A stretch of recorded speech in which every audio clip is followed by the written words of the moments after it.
مولا علی فرماتے ہیں بہادر وہ ہے جو غصے کو پی جائے، سٹینڈرڈ آف بریونس بدل دیے ہیں۔ تو غصے کو پینے کے لیے ضروری ہے کہ آپ کے پاس غصے کی نفسیات کا مکمل علم ہو۔ غصہ دراصل رزلٹ ہے۔ جن کو غصہ آتا ہے انہوں نے غصے کو کنٹرول نہیں کرنا ہوتا، انہوں نے ان ریزنز کو کنٹرول کرنا ہوتا ہے جن کے نتیجے میں غصہ پیدا ہوتا ہے۔ غصہ رزلٹ ہے فرسٹریشن کا، غصہ رزلٹ ہے انفیریئرٹی کا، غصہ رزلٹ ہے احساس کمتری اور احساس برتری کا، غصہ رزلٹ ہے سٹمک ڈسٹربنسز کا۔ اگر آپ ان چیزوں کو کنٹرول کر لیں گے غصہ آٹومیٹکلی کنٹرول ہو جائے گا۔ اگر آپ انسانی معاملات کی طرف آئیں تو کسی دوسرے کی غلطی کی سزا خود کو دینے کو غصہ کہتے ہیں۔ غصہ ایک نیگیٹو مورالٹی پیدا کرتا ہے، انسانی جسم کے لیے یہ بڑی نقصان دہ چیز ہے۔ تو جب کبھی آپ کو لوگوں کے رویوں کی وجہ سے ان پہ غصہ آئے تو انہیں ان کی کم تعلیم اور لیسر ایکسپوئر کا ایڈوانٹیج ضرور دیا کریں۔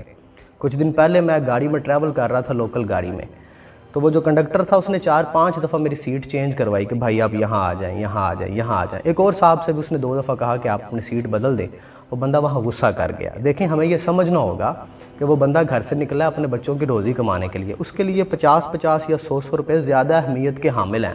وہ وہاں پہ اپنی ہائی مورالٹی شو کرنے کے لیے نہیں آیا ہوگا۔ ہم اس سے اتنے ہائی مینرز کی ایکسپیکٹیشنز ہی کیوں کر رہے ہیں؟ اس کے لیے پریورٹی وہ 50 روپے ہیں، نہ کہ ہیومن مورالٹی۔ تو لوگوں کو ایڈوانٹیج دینا سیکھنا چاہیے۔ جناب رسالت مآب صلی اللہ علیہ وآلہ وسلم ایک دفعہ تشریف لے کے جا رہے تھے، ایک مجنون عورت اس نے آپ کو آواز دے دی، کہا آپ میری بات سنیں۔ رسول اللہ صلی اللہ علیہ وآلہ وسلم اس کی بات سننے لگے۔ اب وہ مجنون ہے، وہ پاگل ہے، وہ لا یقل باتیں کر رہی ہے، بے معنی باتیں کر رہی ہے، دھوپ میں کھڑے ہوئے ہیں رسول اللہ صلی اللہ علیہ وآلہ وسلم، وہ باتیں کری جا رہی ہے۔ اصحاب رسول پاس کھڑے دیکھ رہے ہیں اور اصحاب رسول کو غصہ آ رہا ہے۔ اب وہ کہہ بھی کچھ نہیں رہے کیونکہ رسول اللہ صلی اللہ علیہ وسلم خود اس کے ساتھ انگیج ہوئے ہیں، اس کی باتیں سن رہے ہیں۔ جب کافی دیر تک وہ باتیں کرتی رہی نا، رسول اللہ صلی اللہ علیہ وآلہ وسلم کا پورا جو لباس مبارک تھا پسینے سے تار ہو گیا، اتنا پسینہ آیا، دھوپ کے اندر کھڑے ہوئے تھے۔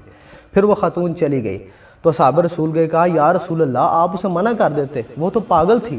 رسول اللہ صلی اللہ علیہ وآلہ وسلم نے بتایا کہ کیسے ایڈوانٹیج دیتے ہیں کسی کو۔ آپ نے کہا کہ یار وہ تو مجنون ہے، اس نے تو اسی طرح کی باتیں کرنی ہے۔ کہا یا رسول اللہ آپ اسے منع کر دیتے۔ آئے رحمت للعالمین، آپ نے کہا اس پورے مکے میں اس کی کوئی بات نہیں سنتا، تو بھلا میں محمد بھی اس کی بات نہ سنوں صلی اللہ علیہ وآلہ وسلم۔